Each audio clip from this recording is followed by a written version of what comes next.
દર્શક મિત્રો, આપ જોઈ રહ્યા છો પ્રાર્થના સંદેશ ન્યૂઝ. હવે જોઈએ અગત્યના સમાચાર.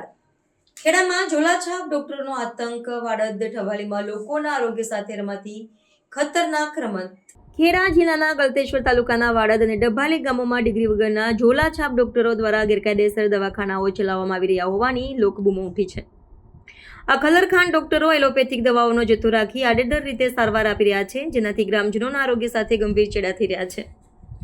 આમ છતાં સ્થાનિક આરોગ્ય વિભાગ અને વહીવટીતંત્ર ઘોર નિંદ્રામાં હોય તેમ દેખાઈ રહ્યું છે. આડેધડ લોકોના આરોગ્ય સાથે છેડછાડ કરતા હોવા છતાં કોઈ નક્કર પગલાં લેવામાં આવતા નથી, જેનાથી ગ્રામજનોમાં ભારે રોષ ફેલાયો છે.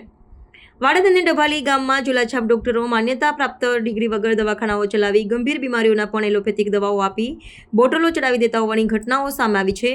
આવી આડેધડ સારવારથી ઘણા દર્દીઓની તબિયત વધુ બગડવાના અનેક કિસ્સાઓ પણ નોંધાયા હોવાની ચર્ચાઓ છે, જે ગંભીર ચિંતાનો વિષય છે. આ ગેરકાયદેસર પ્રવૃત્તિઓ લાંબા સમયથી ચાલી રહી હોવા છતાં આરોગ્ય વિભાગ દ્વારા કોઈ કડક કાર્યવાહી કરવામાં ન આવતા લોકોમાં વહીવટીતંત્ર પ્રત્યે ભારે નારાજગી જોવા મળી રહી છે. ખેડા જિલ્લાના આરોગ્ય અધિકારીઓની આ બાબતે નિષ્ક્રિયતા પર અનેક સવાલો ઊભા થઈ રહ્યા છે. ડિગ્રી વગર એલોપેથિક દવાઓનો ઉપયોગ ન માત્ર ગેરકાયદેસર છે, પરંતુ તે દર્દીઓના જીવન માટે પણ ખતરનાક સાબિત થઈ શકે છે.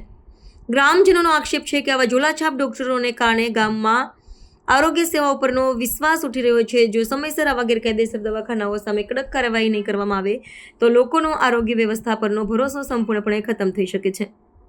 આ ગંભીર મુદ્દે સ્થાનિક વહીવટીતંત્ર અને આરોગ્ય વિભાગે તાત્કાલિક ધોરણે તપાસ હાથ ધરી આવા ખલરખાન ડોક્ટરો સામે કડક કાનૂની કાર્યવાહી કરવાની જરૂર છે.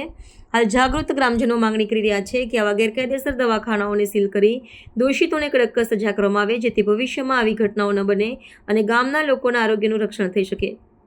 આ મુદ્દે ખેડા જિલ્લાના આરોગ્ય અધિકારીઓએ તાત્કાલિક પગલાં લેવા જોઈએ, નહીંતર આવા નિષ્ક્રિયતાના ગામના નિર્દોષના લોકોના જીવન સાથે ગંભીર ખિલવાડ સાબિત થઈ શકે છે. રિપોર્ટર ફિરદોસ ઠેસલી.